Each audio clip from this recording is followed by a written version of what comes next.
You don't have to be the world's best artist. You just need to have a projector. First thing you're going to want to do is have a search for and download the pictures you want to use. Once you've downloaded your images, you can chuck them on USB and they'll be ready to use straight off your projector. But if you've got an ancient projector, so you want to get yourself some clear sheets of transparency film. You can get this stuff from newsagents or arts and crafts shops. I don't have any clear ones. This is one I've drawn on. These are what they look like. Once you've printed off your images, you want to stick that transfer tape over the top. Then with permanent marker, trace over the image. Now you won't need to do this if you don't have a projector that's as old as the dinosaurs. Get digital projectors from Amazon where you just chuck your picture onto a USB and it will come up. I'll do another video using one of them projectors soon. You want to make sure the room's nice and dark so you can see your outline. Then you can start tracing your image onto the wall. I'd recommend using a pencil for this, not a marker, because sometimes they're hard to paint over. So permanent marker for the transparency and grey lead for the walls.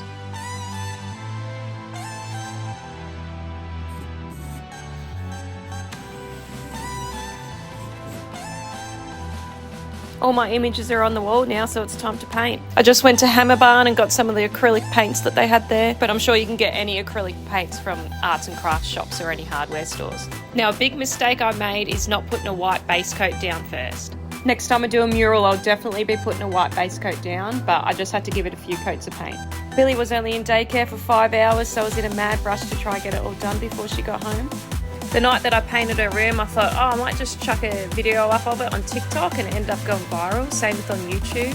But we got a lot of hate for it as well too. Most people loved it, but a lot of people hated it. So enjoy some of my favourite comments while you watch me paint these dogs.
So I tried my hardest to finish it off in time for her, but I just ran out of time. She was still really happy with the half-finished bedroom. Who is it? You like it? It's alright. I spent a couple of hours finishing it off the next day, then I put the room back together to see how it all looked. I think it turned out pretty good, so if you want to give something like this a go yourself, just check out the links in my description to check out some of the projectors I recommend. Thanks for watching, guys. So if you want to see more of our crazy house, the work we've done to it and the work we're about to do, just give us a follow.